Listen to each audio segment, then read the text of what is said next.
Nagpalakas ng malaki. Ang Tropical Storm Domeng ay hindi na tropical storm. Ngayong umaga, ika-30 ng Mayo 2026, ang Pag-asa ay opisyal na nag-upgrade ng Domeng sa kategorya ng Severe Tropical Storm. Ang mga hangin nito ay tumaas mula 85 patungo sa 75 kilometro bawat oras. Ang trough nito ay nagsimula ng maramdaman sa mas maraming bahagi ng ating bansa mula Batanes hanggang Bicol. At ang buwan ay halos puno ngayong gabi. Ang lahat ng sangkap ng isang major weather event ay nakahanay ngayong umaga. Magandang umaga mga kababayan. Ito ang inyong 24 oras na pagtataya ng panahon na inilabas ng Pag-asa ngayong alas 4 ng umaga nitong Sabado, ika-30 ng Mayo 2026.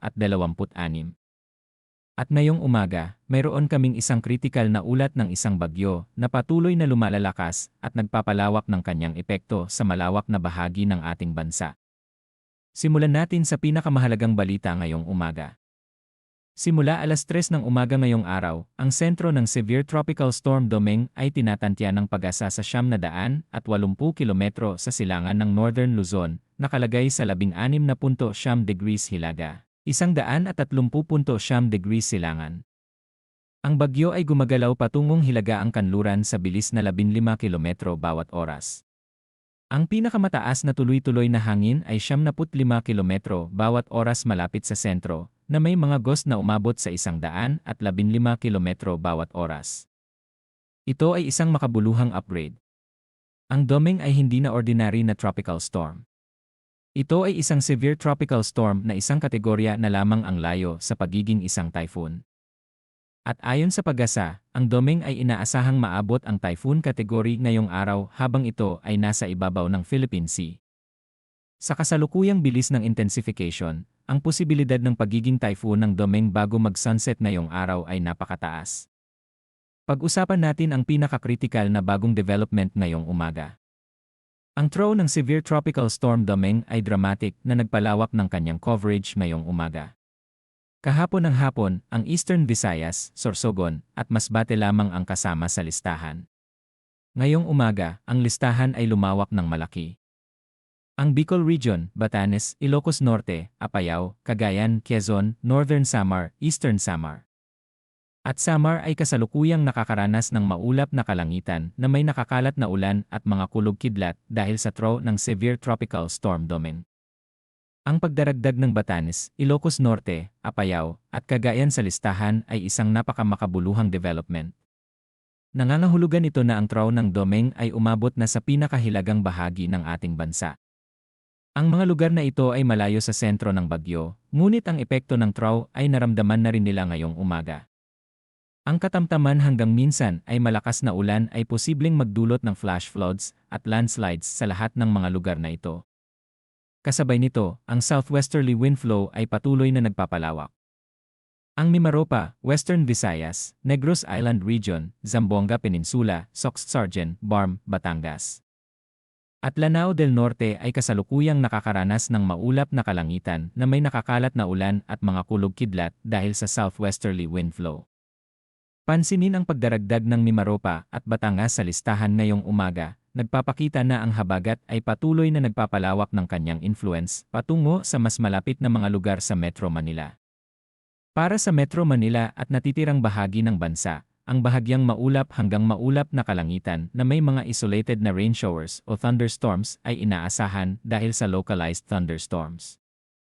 Ngunit ang mga residente ng Metro Manila ay dapat na maging mapagmatsyag ngayong araw dahil ang pinahusay na southwesterly wind flow ay maaaring magdala ng mas malakas na ulan sa ating lungsod sa mga darating na oras. Para sa kondisyon ng hangin at karagatan sa iba't ibang bahagi ng bansa ngayong umaga, mayroon kaming napaka-importanteng impormasyon para sa mga mangingisda at maritime operators.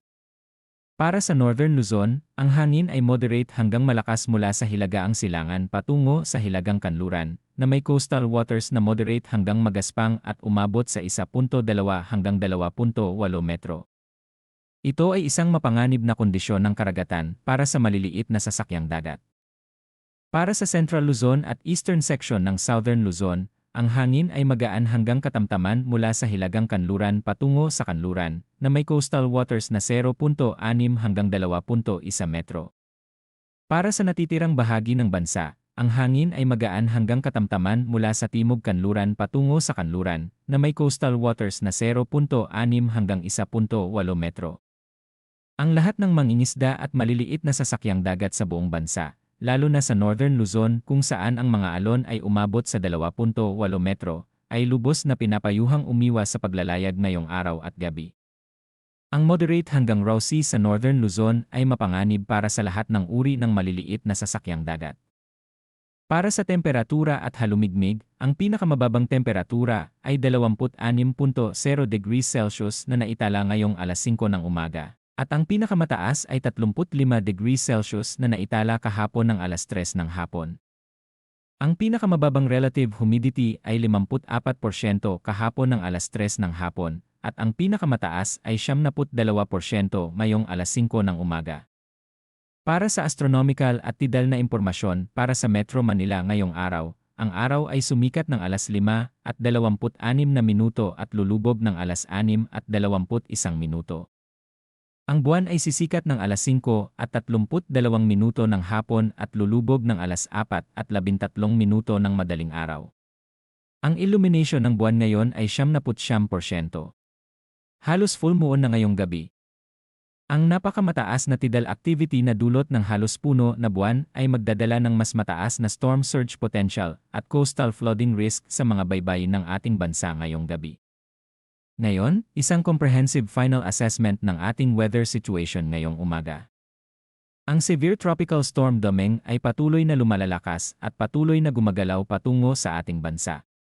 Ang throw nito ay naramdaman na sa malawak na bahagi ng ating arkipelago mula Batanes hanggang Bicol.